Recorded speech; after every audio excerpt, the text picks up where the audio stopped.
bem? No nosso último vídeo, a gente explorou um pouquinho o século XVIII no Brasil, que é o século em que começa a exploração de ouro no Brasil.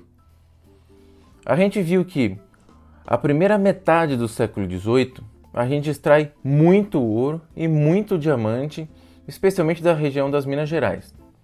Só que a partir do 1750, 1760 até o fim do século, você tem uma diminuição cada vez maior da quantidade de ouro que você consegue extrair das jazidas. E por que você consegue extrair menos? Ora, por um motivo muito simples. O ouro é um recurso finito e ele estava acabando. A gente explorou tanto e ele estava terminando. Só que Portugal não via dessa maneira. E como o Brasil era a principal colônia naquele momento, é a colônia que mais dá lucros para Portugal, Portugal queria mais é que o Brasil continuasse mandando ouro e diamante. E, ora, acontece que estava acabando o ouro e diamante. Só que Portugal achava que isso era resultado de contrabando, as pessoas estavam contrabandeando o ouro, por isso que não chegava até a mão da coroa portuguesa, ou então era por negligência. O pessoal estava fazendo corpo mole na hora de extrair. Então eles começaram a pressionar cada vez mais os mineiros. Ora, só que essa exploração, essa pressão para que eles alcançassem metas de ouro, vai deixando o clima aqui cada vez mais tenso, mais quente. Você tem cada vez mais um clima de insatisfação em relação à sua condição de colonizado frente à metrópole. Então, o final do século XVIII, você percebe que já há movimentos no Brasil que começam a ficar insatisfeitos com a condição em que ele se encontra. E é disso que nós falaremos hoje, sobre as contradições que o sistema colonial tem e que começaram a aflorar no Brasil no finalzinho do século XVIII e vai estourar no século XIX. A América Portuguesa, que é onde se encaixa o Brasil nesse sistema de exploração. Ora, desde o século XVI, quando eles chegam aqui, a gente foi controlado por um meio muito específico, que era o exclusivo colonial. O que é isso? Quer dizer que tudo que fosse explorado aqui pertencia à coroa portuguesa. Desde lá do início das capitanias hereditárias, essa é a regra. Qualquer tipo de riqueza que for encontrada aqui pertence a Portugal, e não a quem está explorando. Quem explora aqui, seja através da cana-de-açúcar, seja com jazidas de ouro, não importa o que ele esteja fazendo, seja com pau-brasil, tudo isso pertence à coroa portuguesa.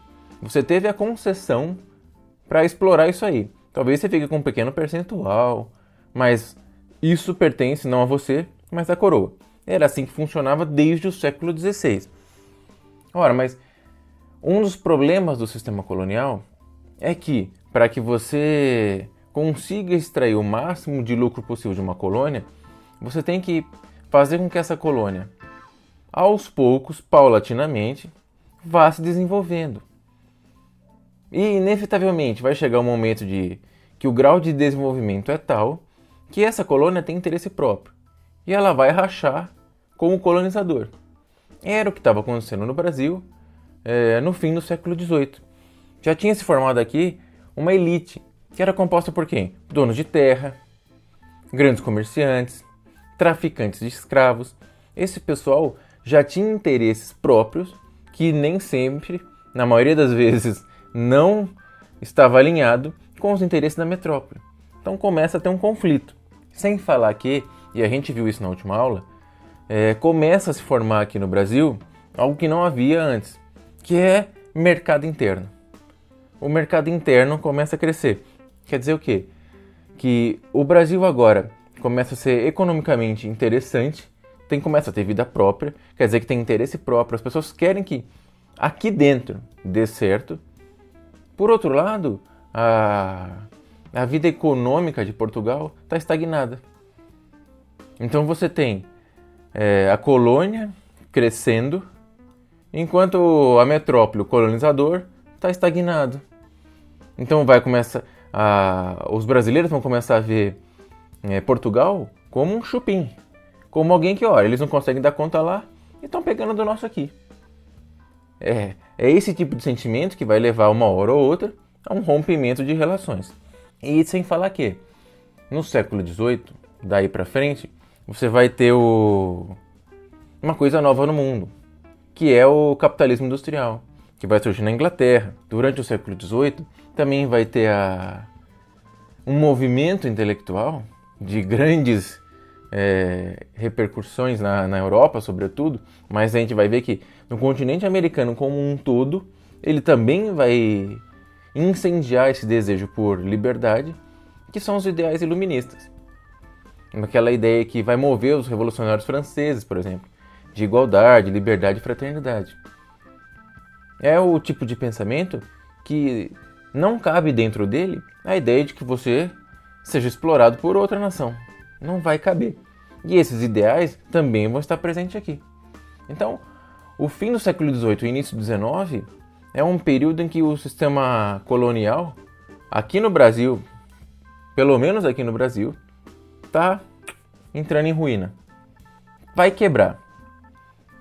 Aí se a gente vai olhar como é que estava a população no século XVIII aqui no Brasil.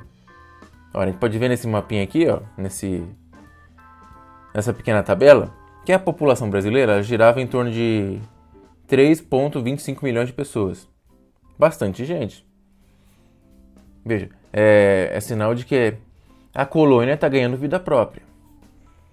Só que apesar de ter núcleos urbanos terem surgido no interior do país, a maioria dos habitantes ainda continuava na faixa litorânea. E você percebe por esse quadro que a gente tinha uma parcela gigantesca, muito significativa, de negros que eram escravos. Então uma parcela bem grande dessa população brasileira é composta de escravos. No Brasil, se você pensa nesse momento, como é que é constituído a população? E eu não estou falando aqui, quem é branco, quem é nativo, quem é escravo, não. Eu estou pensando aqui em grupos sociais. Como é que é constituído a população brasileira? Ora, você pode dividir ela basicamente em 3 grupos: os colonizadores, os colonos e os colonizados. Quem são os colonizadores? Também chamados de reinóis. Ora, não é difícil pensar, não é? É o grupo que representa diretamente o interesse do governo português e a política colonial. É o grupo quase com ligação direta com esse sistema colonial. Ora, quem é que faz parte desse grupo? Comerciantes de produtos importados,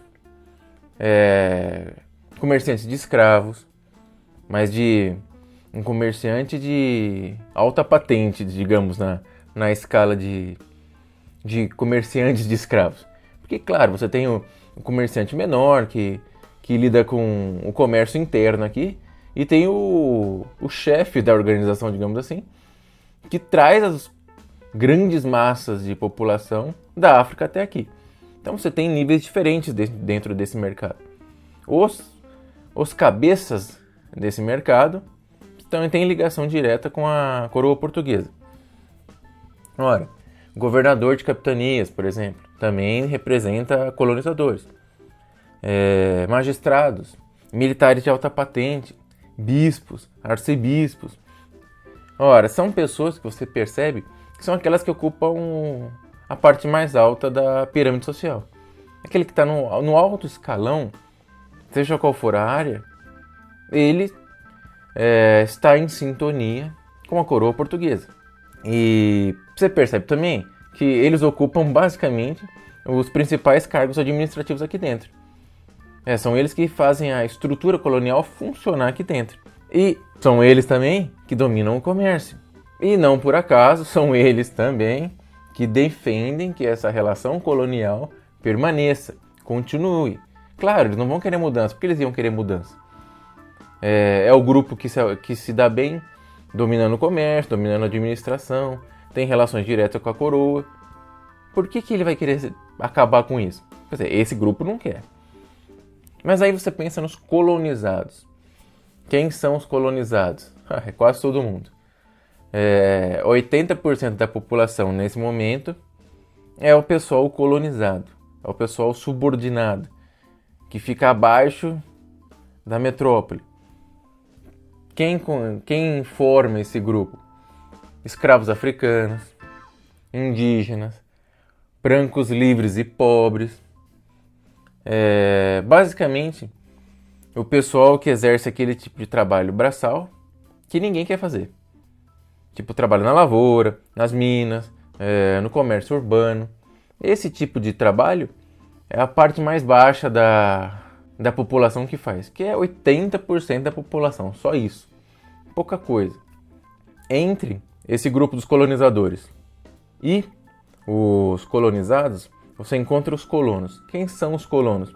É um grupo meio intermediário. Ele é composto por senhores de engenho, fazendeiros de algodão e de tabaco, pecuaristas, proprietários de mina de ouro, comerciantes de escravos, só que não aquele que está no topo da operação. Então são pessoas que, basicamente, você percebe que eles preenchem o poder local. É a elite local que vai se formando. Essa elite local que começa a ganhar vida própria, tem interesse próprio. No início, o senhor de engenho está extremamente ligado ao sistema colonial. Mas, conforme o Brasil vai ganhando, o mercado interno, por exemplo, vai ganhando vida própria, esse sujeito ele tem interesse de ele mesmo enriquecer e não ficar mandando dinheiro para Portugal.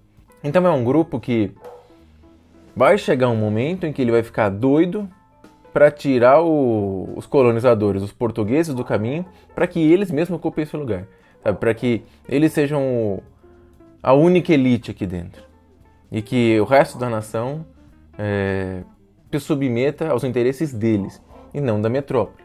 Então esse é o panorama que a gente tem aqui no Brasil. A gente tem a partir da metade do século XVIII para frente, um sistema colonial que começa a apresentar suas contradições e 3 grupos aqui dentro que vão brigar para que seu interesse prevaleça. É claro que nessa briga tem mais chance os colonos e os colonizadores. Os colonizados vão ficar meio que à margem, apesar de serem a maioria. Então, para você entender como é que esse sistema estava na prática ruindo, o sistema colonial estava de fato entrando em contradição, é só você imaginar que, ora, a gente já entendeu que o sistema colonial, a contradição dele é que, conforme você explora alguém, esse país, precisa começar a se desenvolver. Ora, quando ele se desenvolve, ele não quer mais ser explorado. E aí o que acontece? Você que é o colonizador, tende a reprimir esse movimento, esse desejo de autonomia. E é exatamente o que a gente vê Portugal fazendo com o Brasil no final do século XVIII. Em 1751, por exemplo, ele vai proibir, veja que coisa, metade do século XVIII em que estava ocorrendo a exploração de ouro aqui no Brasil. É o auge desse momento. Ele vai proibir que a profissão de ourives, o sujeito que trabalha com ouro, na região de Minas Gerais, ele vai ser proibido. Por que ele proíbe essa profissão? Ora, para que fique mais difícil do brasileiro conseguir manusear o ouro e talvez contrabandear. Portugal quer dominar completamente esse processo para que ele tenha as taxas dele recolhidas. O quinto, que tanto interessa a Portugal, tem que ser recolhido. Não pode de modo nenhum ser deixado de lado. Então ele proíbe o ourives. E no começo ele proíbe nas Minas Gerais. Só que 15 anos depois, ele vai estender esse negócio para Bahia, Pernambuco e Rio de Janeiro. Para você ter uma ideia de que, olha como o sistema já está apresentando contradições e a metrópole está tentando parar isso aí. Então aqui é o tipo de caminho que não tem mais volta. Em 1785, o que ele vai proibir dessa vez? Manufaturas na colônia. Tipo, ele não quer que haja nenhuma possibilidade de concorrência industrial com a metrópole. Não vai ter nenhuma concorrência. Não vai ter manufatura aqui dentro, foi proibido. Até 1795, por exemplo, era proibido aos colonos instalar uma indústria de ferro aqui no Brasil. Ora, sem ferro, você não vai ter chance de fazer nada próximo de um movimento industrial. Então foi proibido. até o finzinho do século XVIII, não se podia ter indústria do ferro aqui. Ora, são sinais claros de que o sistema colonial aqui no Brasil estava entrando em parafuso. E esse fim do século XVIII, ele fica ainda pior para a gente, para os colonizados e para os colonos, né? Por uma pequena mudança que teve lá em Portugal. Essa é a vida de colônia, né? Tudo que acontece lá na metrópole acaba afetando aqui. E qual é o evento histórico que a gente está se referindo? Está se referindo ao período em que Marquês de Pombal vai assumir o poder lá em Portugal. É o período da política pombalina. Como é que aconteceu lá em Portugal? Em 1750, que é a metade do século XVIII, Dom João V morre. E quando ele morre, termina uma dinastia absolutista lá em Portugal. Ora, só que Portugal, ele era, nesse momento, um tanto atrasado em relação ao resto da Europa. Atrasado administrativamente, politicamente, ele dependia demais da Inglaterra. Então ele era um país que tinha sido vanguarda no século XVI, só que no século XVIII ele está virando coadjuvante. É uma estrutura de Estado arcaica. Ora, e é justamente nessa passagem, quando morre o Dom João V, que Portugal vai ver a oportunidade de modernizar o Estado português. Para fazer isso, eles vão chamar o Marquês de Pombal. Quando Dom José I, que vai ser o rei na sequência do Dom João V, ele assume, ele vai governar de 1750 a 1777, que é o exato período que Marquês de Pombal fica lá no governo. Ele vai tentar tirar Portugal desse atraso. Dom José I vai tentar tirar Portugal desse atraso. Para isso, ele chama o Marquês de Pombal, que era um sujeito de pulso firme. Pombal fez quando chegou no poder? Olha, ele vai ter uma política que vai ser um misto de mercantilismo, mais um misto de iluminismo. Ele vai ser aquilo que se chama de um déspota, um sujeito que sim age de uma maneira autoritária, só que esclarecido. Porque nesse momento é como se, com o fervilhar das ideias iluministas, que tendem a levar os países a querer uma república e não uma monarquia absolutista, nos países que ainda mantêm uma monarquia, é comum que surja o déspota, o sujeito que manda, só que agora ele acredita que ele não vai ser mais aquela figura como o Luís XIV era na França. Ele não é o Estado sou eu. Ele não vai tentar ser isso. Ele vai se colocar como sou o primeiro servidor do povo. Então ele muda a figura. É como se ele fosse um líder, só que agora iluminado pela razão. Então ele trabalha pelo povo. Essa é a ideia. Só que na prática, o Marquês de Pombal, ele vai ser horas tentar agir como um déspota esclarecido, e em outros momentos ele vai ser só um déspota mesmo. Para Portugal, ele acaba sendo visto mais como o sujeito que tirou Portugal do atraso. Só que esse tirar Portugal do atraso significa certas atitudes em relação à colônia, em relação ao Brasil. Então, para o Brasil, ele é visto muito mais como um déspota. Pura e simplesmente um déspota. O que o Pombal fez que vale destaque, que afetou diretamente o Brasil? Ele vai ser um cara que vai estimular as exportações portuguesas. Que isso basicamente se refere a vinho e tecidos. E a ideia fazendo isso, é tentar diminuir a influência inglesa. Ora, vinhos e tecidos, a gente já percebe logo de cara que não vai ser o suficiente para encarar os produtos industrializados ingleses. Mas ele vai fazer de tudo para estimular essas exportações, para tentar dar vida à economia portuguesa. Além disso, e isso afeta diretamente a gente, ele vai reforçar o monopólio comercial em relação ao Brasil. Então a gente estava falando que o Brasil começa a ganhar vida própria, e essa vida própria faz com que os interesses do Brasil não coincidam com os da metrópole.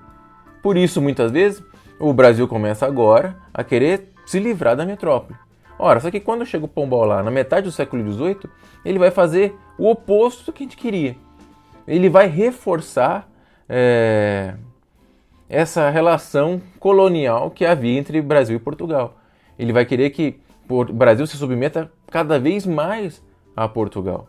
Para você ter uma ideia, o que ele vai fazer? Ele vai criar algumas companhias, sabe, algumas empresas, para que elas tenham um monopólio de alguns setores de comércio. Então ele cria uma companhia para impedir que o minerador, o senhor de engenho, o fazendeiro de algodão, que ele próprio negocie com outros países. Então ele tira essa autonomia de negociação para passar para a mão do intermediário, que é a companhia que obedece ao governo português. Então tudo teria que passar pelas companhias. É uma medida que vai em sentido contrário aos interesses dos brasileiros. Por exemplo, duas das que deram mais certo dessas companhias. Por exemplo, a Companhia Geral do Comércio do Grão-Pará e Maranhão. Veja, o nome é enorme. Eu mesmo tenho que dar uma olhada aqui, porque é gigantesco o nome. Que é uma criação de 1755. Ele também criou a Companhia Geral de Pernambuco e Paraíba, em 1759. São duas companhias que foram relativamente bem-sucedidas e que tinham uma função muito simples: reforçar o monopólio colonial sobre o Brasil.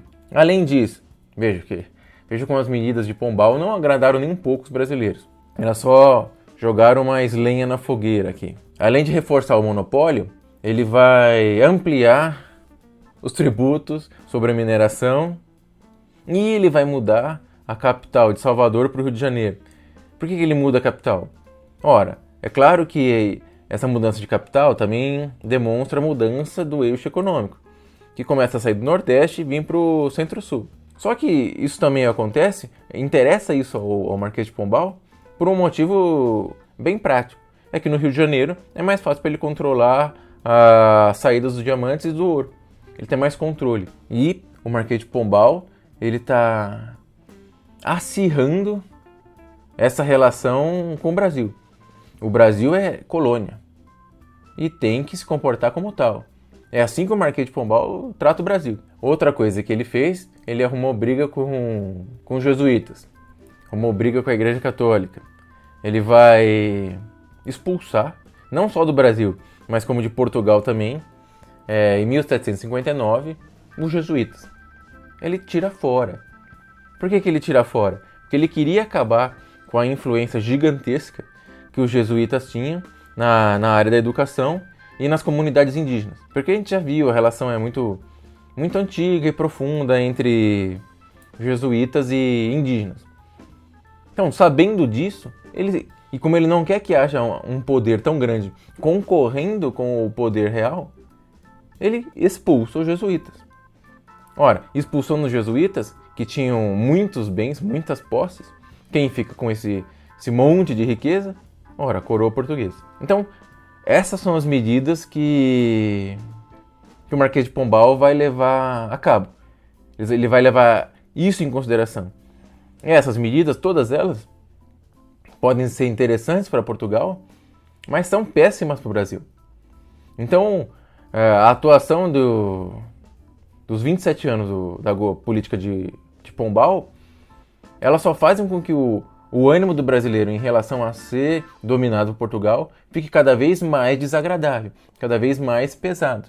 Ora, com todas essas ações que desagradam profundamente os brasileiros, ou pelo menos a elite brasileira, a elite dos colonos, é de se esperar que aconteçam rebeliões. E é o que vai acontecer. Da segunda metade do século XVIII para frente, o Brasil vai sofrer uma série de rebeliões. A gente pode ver nesse mapa aqui, tem uma dimensão, ó. Tem a revolta de Beckman, Guerra dos Mascates, dos Palmares, a Conjuração Baiana, revolta de Vila Rica, Conjuração Mineira, a Guerra dos Emboabas. Num período muito curto de tempo, você tem uma série de revoltas. Ora, nem todas essas rebeliões elas tinham como intuito a separação de Portugal. Por exemplo, se a gente pensa na de Beckman, a dos Mascates, a de Vila Rica, todas essas queriam mudar algum ponto específico da política na colônia. Por exemplo, a de Vila Rica queria que as casas de fundição fossem extintas. Eles não queriam separação de Portugal. era algum ponto específico da política colonial que incomodava algum determinado grupo.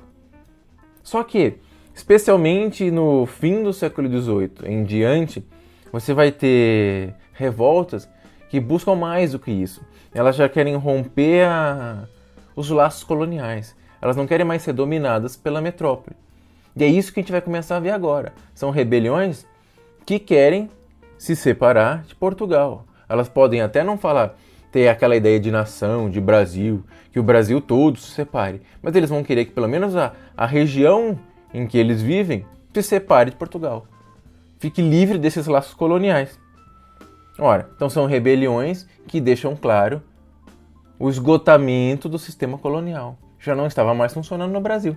A gente vai dar destaque aqui para duas dessas revoltas, que queriam a separação da região em que eles estavam de Portugal. E a gente elas permitem que a gente veja como o tratamento dado a essas duas revoltas é diferente. E a gente vai tentar entender o porquê. A primeira delas, talvez uma das mais famosas, todo mundo ouviu falar, que é a Inconfidência Mineira, ou Conjuração Mineira. Inconfidência é uma palavra que significa traição. Então foi um nome dado nesse período porque é como se fosse a traição desses brasileiros contra a metrópole. Passa essa ideia de traição. Depois a gente vai ver que quando a República surge no Brasil, em 1889, a gente muda um pouco isso. Esse pessoal aqui ainda causava certo constrangimento, mesmo depois de independente, porque ainda era uma monarquia, fazia parte da família contra a qual esse pessoal aqui vai reagir. Mas durante a República, você vai ver que, apesar da palavra continuar, ela vai ganhar outro significado. É quase como de um herói nacional. Ora, então a Inconfidência Mineira tem muito a ver com a mineração que ocorreu nas Minas Gerais. Ora, por quê? Porque a atividade mineradora ela possibilitou que surgisse uma elite rica, urbana, na região de Minas Gerais. Só que com o esgotamento das lavras, com a dificuldade em atingir a cota mínima anual de ouro, por exemplo, essa elite vai ficando preocupada. Por quê? Preocupada e insatisfeita. Porque a gente já falou, a coroa, vendo o que está acontecendo, ela vai criar um mecanismo, que é a derrama. O que é a derrama? É a cobrança de todas as taxas atrasadas. E ele vai arrancar de você, basicamente isso. Ele vai pegar fora, não importa. Se ele decretar a derrama contra você, já era. Ele vai atrás de você e arranca o que for necessário para pagar essa dívida. Ora, aconteceu que o Visconde de Barbacena, que era o governador da capitania, anunciou que teria uma nova derrama. Falou, ora, o que significa isso? Significa que toda essa elite rica que tinha surgido em Minas Gerais começa a ficar muito, muito insatisfeita. Eles começam a se organizar e planejar uma revolta. Boa parte dos líderes da Inconfidência Mineira era de intelectuais, e intelectuais que conheciam, pelo menos uma parte ou outra, dos pensadores iluministas. Eles tinham conhecimento das ideias de Voltaire, de Rousseau, Montesquieu. Então eles eram animados por essas ideias, por esses ideais. E são ideais que a gente vai ver um pouquinho mais para frente, daqui uma ou duas aulas, que são essas ideias que animam os revoltosos nos Estados Unidos, por exemplo, quando eles alcançam a independência, em 1776. São esses ideais que vão animar os revolucionários franceses em 1789, que é o mesmo ano da Inconfidência Mineira. Então veja que curioso isso, porque esse mesmo espírito iluminista, ele moveu o Marquês de Pombal a acirrar, a piorar as relações com o Brasil, porque ele se via como um déspota esclarecido. E são esses ideais também que vão fazer com que a elite brasileira queira cada vez mais se separar de Portugal. Então o clima era esse. A mineração criou uma elite rica urbana em Minas Gerais e agora havia notícias de que haveria uma nova derrama, o que afetaria diretamente essa elite. Eles começaram então a se encontrar. A maior parte dos inconfidentes eram pessoas dessa elite. Era fazendeiro, era poeta, era um minerador, era latifundiário, era jurista, eram coronéis. Um dos poucos que não se encaixava nessa elite econômica era o famoso Joaquim José da Silva Xavier, conhecido como Tiradentes, porque um dos muitos ofícios que ele tinha era o de dentista. É um cara que arrancava dentes. Então ele era o único que nesse grupo aí não estava lá no topo. O que esses inconfidentes pretendiam? A gente tem alguma dificuldade para saber com precisão porque faltam fontes sobre isso. A principal fonte sobre isso é o depoimento que eles dão quando estão sendo julgados. Mas se sabe que eles pretendiam separar a região das Minas Gerais de Portugal, e ao fazer isso eles queriam criar uma república que teria como capital São João del Rei. Além disso, eles queriam adotar uma bandeira nova, que era uma bandeira que teria um triângulo no centro, com a inscrição Libertas quais será também, que significa liberdade ainda que tardia. Eu não sei se você já viu essa bandeira em algum estado brasileiro, mas essa era a ideia que eles tinham. Eles também pretendiam implantar indústrias na região das Minas Gerais. Eles queriam criar uma universidade em Vila Rica. E é um detalhe, não é por acaso que eles estão pensando em universidades, porque universidade atende basicamente a essa classe da elite. É esse pessoal que quer se instruir aqui no Brasil. O ensino básico é sempre deixado de lado, porque isso diz respeito aos 80% da população lá, que ninguém liga muito. Agora, a universidade, ainda que seja muito bom que o Brasil tenha universidade, mas veja que a ênfase no ensino superior está atrelado à condição econômica desse grupo. É interessante para eles que você tem ensino superior aqui. O ensino básico nem faz parte dos planos. Eles também queriam criar algum tipo de serviço militar obrigatório e eles pretendiam incentivar a natalidade. Como é que eles iam fazer isso? Oferecendo pensão para mãe que tinha muitos filhos. A ideia da natalidade é que você tivesse um crescimento populacional nas Minas Gerais. Já que eles pretendiam se separar, eles queriam que fosse um país, não é? Então teria que ter população. Então incentiva a natalidade. Veja, um bocado de objetivos, legal. Só que a gente não sabe muito bem como é que eles colocariam isso em prática. Por quê? Porque eles não tinham tropas, eles não tinham armas e também não tinham participação efetiva da população. Então eles não tinham nada, na verdade. Eu não sei como é que eles iam se separar de Portugal. Difícil imaginar.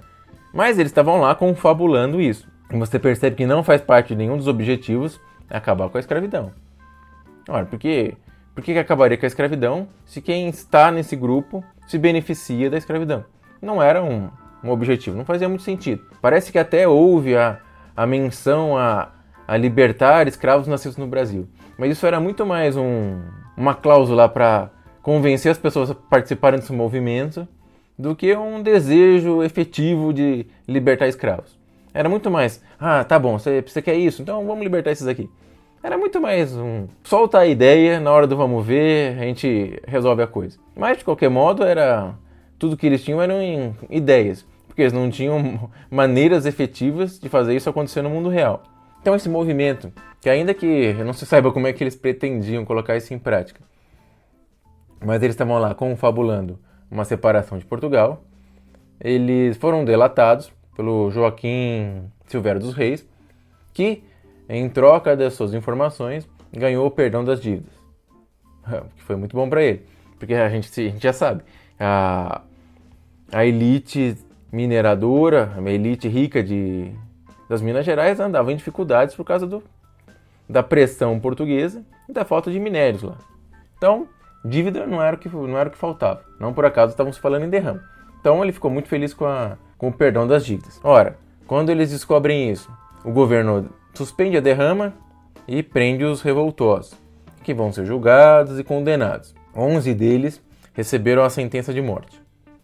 Só que a rainha, a Dona Maria I, a rainha de Portugal, ela modifica a pena deles para exílio perpétuo nas colônias portuguesas na África.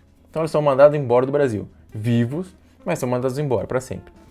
O único coitado que a pena de morte continua, ela é mantida, é o Tiradentes, que era o mais pobre do grupo. Esse não tem conversa. Ele vai ser enforcado no dia 21 de abril de 1792. 21 de abril no Brasil hoje é feriado. Um feriado que vai ser constituído na época da República. Ele é enforcado, ele é esquartejado, ou seja, ele é cortado em partes. E essas partes vão ser expostas em lugares públicos, tanto nas Minas Gerais quanto no Rio de Janeiro. É uma forma de dar uma lição para as pessoas e amedrontá-las. Falar, ó, olha o que acontece com quem se revolta contra a coroa. Então o único que se dá mal de verdade, porque quando você morre não tem mais jeito, é o Tiradentes, que era o pobre do grupo. Os outros acabaram ficando vivos, ainda que vivendo longe do Brasil. Além dessa, da Inconfidência Mineira de 1789, na Bahia a gente vai ter uma outra revolta, a Conjuração Baiana, de 1798, que é quase 10 anos depois da Revolta dos Mineiros. Tem uma diferença aí, porque se na Revolta dos Mineiros, na Inconfidência Mineira, a gente percebeu que era um movimento basicamente de elite, na Conjuração Baiana vai ter uma forte participação popular. A maior parte dos líderes vai ser de pessoas comuns, aquelas que faziam parte dos 80% da população, os colonizados. São esses que vão se revoltar. Os homens ricos, letrados, esse pessoal, no início do movimento, até participou. Só que quando percebeu o apoio que esse movimento tinha entre a população em geral, eles acabaram pulando fora.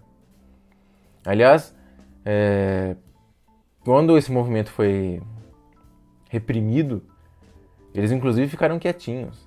Eles, ainda que talvez até tivessem tido simpatia pelo movimento, eles indicavam, só meus escravos que participaram, para que eles ficassem vivos e não sofressem punição nenhuma.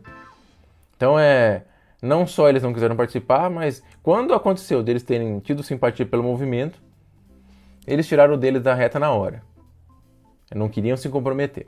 Ora, então essa revolta ela é levada a cabo por negros, tanto livres quanto escravos, soldados, profissionais daquelas profissões que ninguém queria, tipo pedreiro, sapateiro, alfaiate.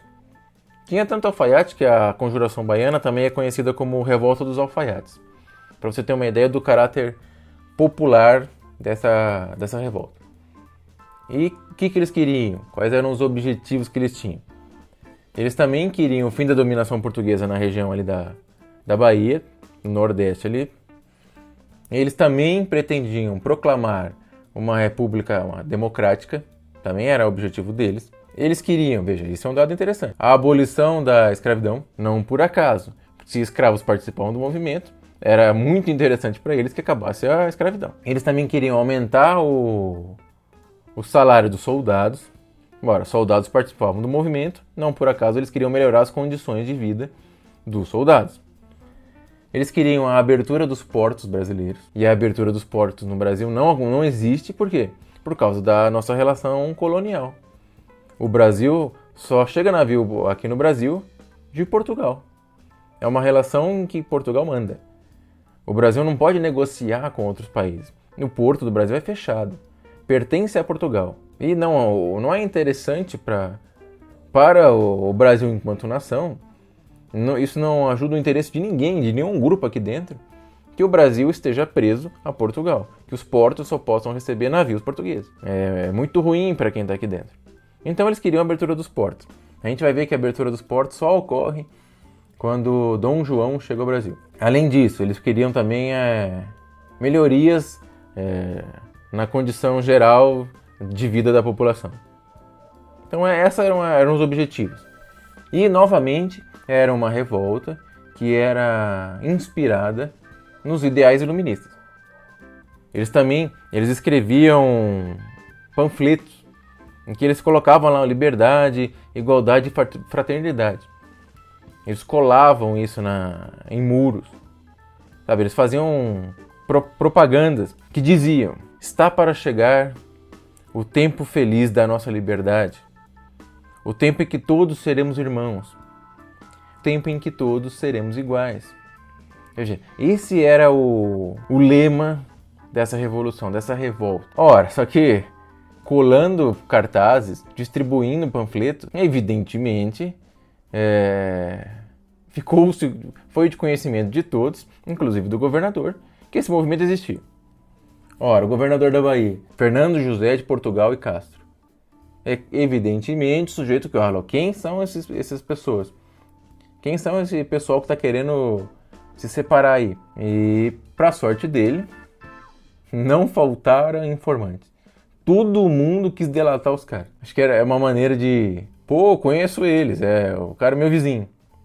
Eu posso me dar bem nessa. A gente já delatava um monte. Então, rapidamente, ele descobriu quem era, prendeu e foram presos mais de 30, presos e processados.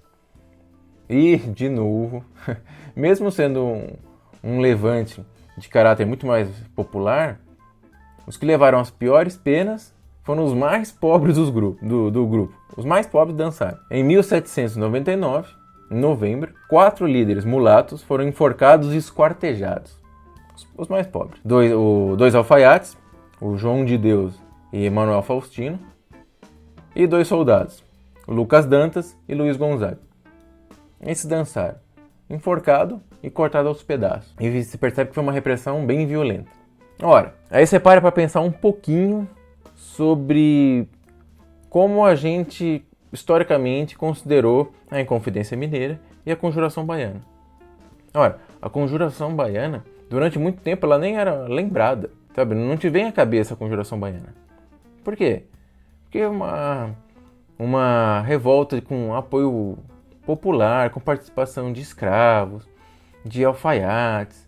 Não trazia aquela imagem que talvez se quisesse passar do Brasil.